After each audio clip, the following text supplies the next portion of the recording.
tunamshukuru Mwenyezi Mungu. Tumepata alama moja kwa maana ya mchezo wetu wa kwanza wa ugenini, tumepata alama moja. Jambo la kumshukuru Mwenyezi Mungu, na tunaondoka hapa tukiwa tunaamini kuna michezo 28 ibakia. Ni michezo ya kwenda kujipanga, kuangalia tunarudi vipi kwa nguvu kubwa katika mchezo wa 3 wa ligi tuweze kupata matokeo mazuri. Kwa hiyo tunamshukuru Mwenyezi Mungu kwa leo, na Sokoine imeendelea kuwa pitch ngumu na Mbeya City imeendelea kuwa wapinzani wagumu kama historia ambavyo inaonyesha. Mwenyekiti, mbele ya macho yako ukweli kwa kupana mashabiki wamesimama wakiimba aondoke atumtaji. Hili linawapa ujumbe gani? Tumewasikia mashabiki wakiwa wanaimba hizo nyimbo, tumewasikia mashabiki wakiwa wanapiga hizo kelele, lakini uongozi wa Young Africans bado uko kwenye mchakato wake wa tathmini. Ikihitajika maamuzi kufanyika yatafanyika, lakini so far bado tunarudi kwenye meza ya tathmini kuangalia wapi tulipo na wapi tunakwenda, na kila mtu anafanya mashabiki wanafanya pati yao, uongozi unafanya pati yake, wachezaji wanafanya pati yao, na benchi wanafanya pati yake, kila mtu ana pati yake. Wao tusiwe na yake. Kwa upande wako wewe binafsi, umeridhishwa na performance ya mchezo huu? Wamekaa nyuma Mbeya City kwa muda mwingi wa mchezo, picha ikiwa ruhusu yana kucheza, tumestruggle kwenye aina yetu ya kucheza, tukaingiza strikers wawili baada ya 10 za mwisho, angalau tukaanza kuwa na kitu kwenye box la mpinzani. Kwa hiyo technically walikuja na mpango mzuri wa kudefend na umewasaidia kupata alama moja, sio kupata alama moja, tunasema alhamdulillah. Ali, wakati timu ikiwa inapata matokeo bado kuna wachambuzi na watu walikuwa wanazungumza kusema na kocha.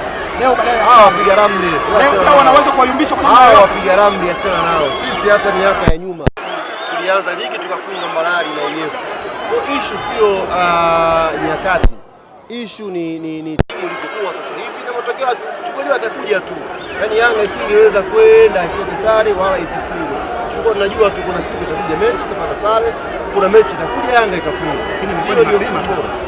Mwaka tunaofungwa na IF ilikuwa ni mechi ya wapi? Kwa mechi ya 3 au ya 4 kama vile vile. Kwa ni football, wala isionekane kwamba kuna mtu alipiga ramli ndio kapatia. Ndio football iko hivyo. Tulikuwa tunajua kuna siku Yanga itaangusha alama, na hiyo siku imefika leo hapo siku hiyo ni mchezo wa pili. Na tunasema alhamdulillah kama kuna sehemu za kuimprove. Ukipata mapema picha hiyo, tunarudi kwenye meza ya tathmini na kwenda kuimprove. Matokeo yao labda mashabiki wa Young Africans wanaweza kuingia na pressure kama afisa nani. Unaweza kuamini mashabiki wa hakuna haja ya kuwa na pressure. Ni mechi ya pili ya ligi, bado michezo 28 ya ligi ya mchezo. Bado kuna mechi nyingi mno zimebakia. Hii ni mechi ya pili leo na tuna pointi 4, hatujafungwa. Tumeangusha tu alama 2, tumepata alama 1. Kwa hiyo tuna room ya kuimprove kwenye michezo ijayo. Kwa hiyo tu watulivu, tuendelee kupanga mikakati yetu na inshallah tutazidi kuwa bora. Hadi mchezo unaofuata ni unaingia kwenye break ya FIFA, alafu tunakwenda kimataifa. Tunakwenda Malawi. Lilongo dhidi ya Silver Strikers. Muda mchache sana wa kujiandaa kutokana na hichi kinachoendelea. Kipi kinaendelea? Wewe mbona kama una majibu yako? Nini kinaendelea? Huyu vipi huyu? Kwa sababu umesema timu inaendelea kuhitaji muda, lakini huo muda tukiangalia kiuhalisia ni kama bado haupo. Tumepata alama moja leo. Si ndio? Hatujapoteza mchezo. Kuna siku za kupumzika hapa, baadaye tutakwenda kwenye mechi ya kimataifa. Kwa hiyo tunaendelea kujipanga. Wewe kinachoendelea ni kipi? Mbona kama watusemea?